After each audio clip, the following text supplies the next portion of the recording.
Hello, hello, hello. Welcome to At the Table with D. Monique.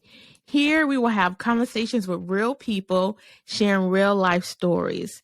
Today, on our very first episode, our first guest is Miss Judith. Hello, Miss Judith. Hello, Lady D. How are you? I am doing wonderful. So how are you doing? I'm wonderful. I'm very proud of you on your podcast. Thank you for inviting me. Thank you for being a part of my first episode. So here's the thing. Before we get started talking, I think all good conversations should have good snacks. So I have a snack and I know you have a snack. So tell me, before you tell me what you have, guys, if you don't have a snack out there, please take a minute, pause this episode, go get a snack, and then come back. Okay? So I'm going to give you a second to pause. Do, do, do, do, do, do, do, do, do, do, do, do. All right. So welcome back. Hopefully you have a snack. So now, Miss Judith, what snack do you have today? My favorite snack is Gala apples and peanut butter. I love some apples and peanut butter. How long have you been eating these apples and peanut butter? Is it like a childhood favorite, or is it something that you started to enjoy as an adult? I just found out that I enjoy it as an adult. It's really weird, but I tried it and I liked it. Probably 8-9 years ago. Yeah, I love apples and peanut butter. My favorite apple is the ambrosia apples. Ambrosia with peanut butter. Yes. So I have been waiting for this snack time since yesterday. Okay. Because I knew we were going to have snack time. So I went to the store and I bought these chips. And let me tell you, I had to have self-control because I wanted to eat them for breakfast this morning. And before I show everybody my snack, I have to say, this is not sponsored. Okay. So they are not paying me to say this. This is my real opinion of this snack. But this is one of my favorite snacks. Can you see that? It is Vegan Rob Brussels sprout puffs. Now, I know it sounds like Brussels sprouts, but let me tell you, I've been waiting to open this so bad. Okay, here we go. Do you hear that crunch? Yes. These are not those little baby. You know how babies like those little cheese puffs? Yeah. These are not those get soggy fast. Okay. We're going to get on with the podcast, but let me just eat some more, okay? Awesome. I love a good snack. Okay.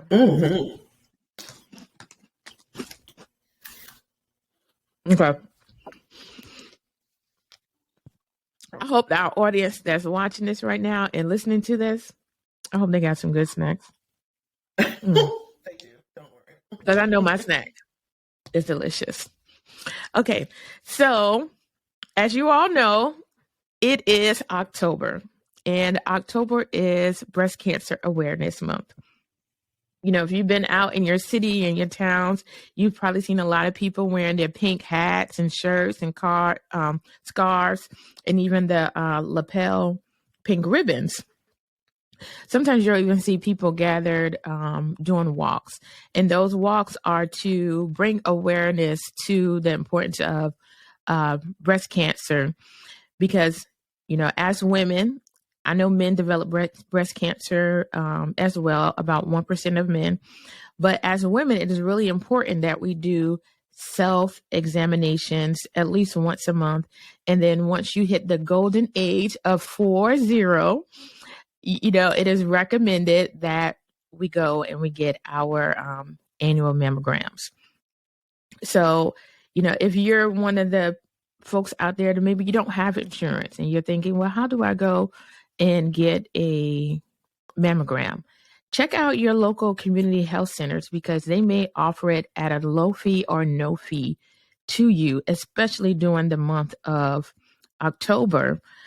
I went to the American Cancer Society website and they estimated that over 200,000 new cases of breast cancer will be diagnosed this year.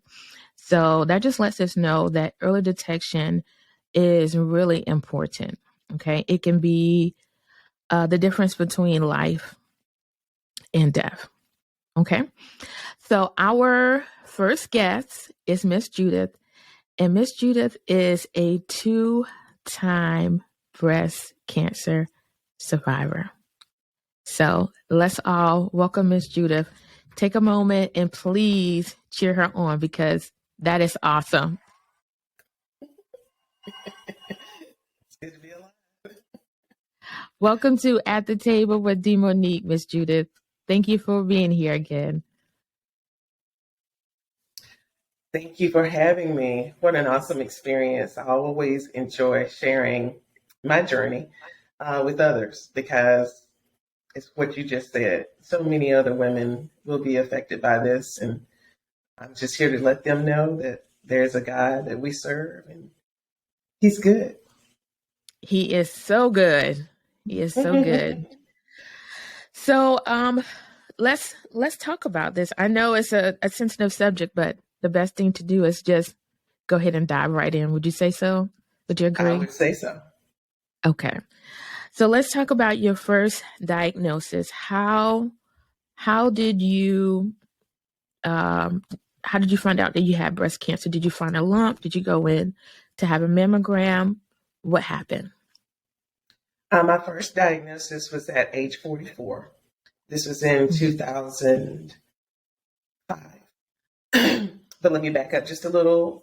Even as a youngster growing up and becoming a young woman and developing, I always had a discharge from my breast. Never felt any lumps or anything, but that was the way my breasts were. Throughout the years before the diagnosis, I would have a needle aspiration. They would test it. It would always be negative, no problem. It never crossed my mind that it could be anything else other than what my breasts do. You know, not every woman has a discharge, but I did. You know, as a young woman, I had it, and on up through my adulthood, I still had it. May I please ask, what is a needle aspiration? Back to aspiration, a needle aspiration is where they take this nice long needle, stick it into the sac, because what it is a sac of fluid. Stick it into the sac, withdraw the fluid, and then they test the fluid to make sure it's not cancerous. I've had that done several times over the years. Never anything, never thought about it. So upon the last one, my doctor was Dr. Randy Cooper. It was University Hospital at the time, which is now Piedmont. But he always assured me I was fine. But the last time I had that done, there was a lump, a little larger than what it normally would be from his exam. And that was when I was diagnosed in 2005, March 29th.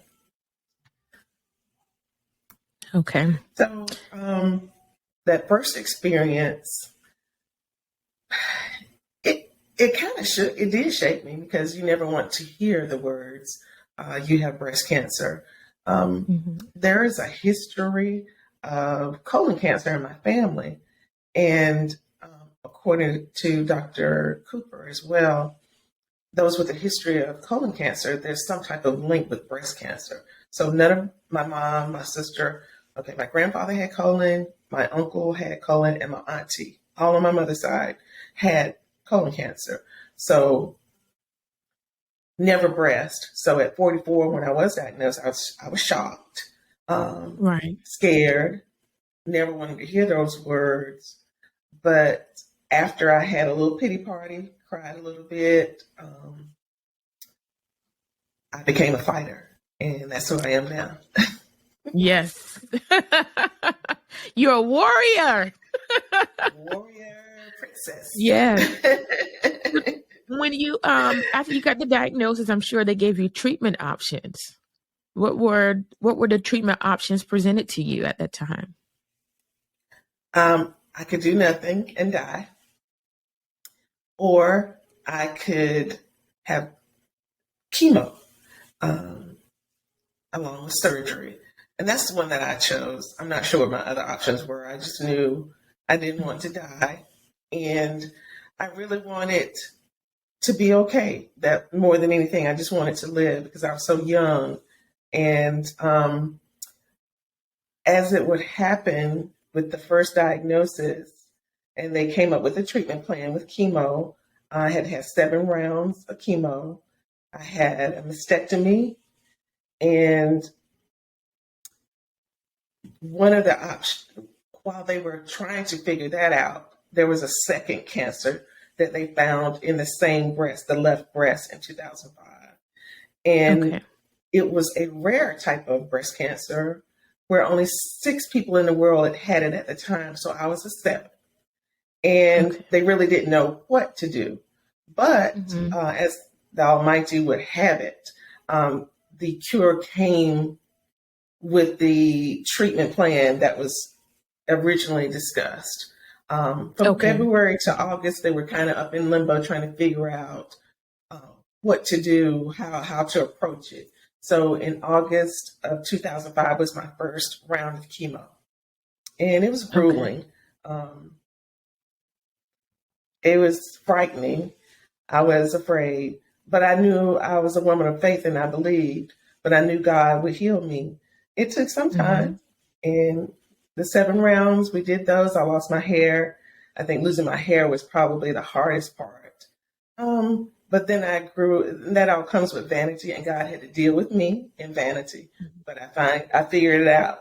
I'd rather have no hair and be here than to have hair rolling down my back and about to leave.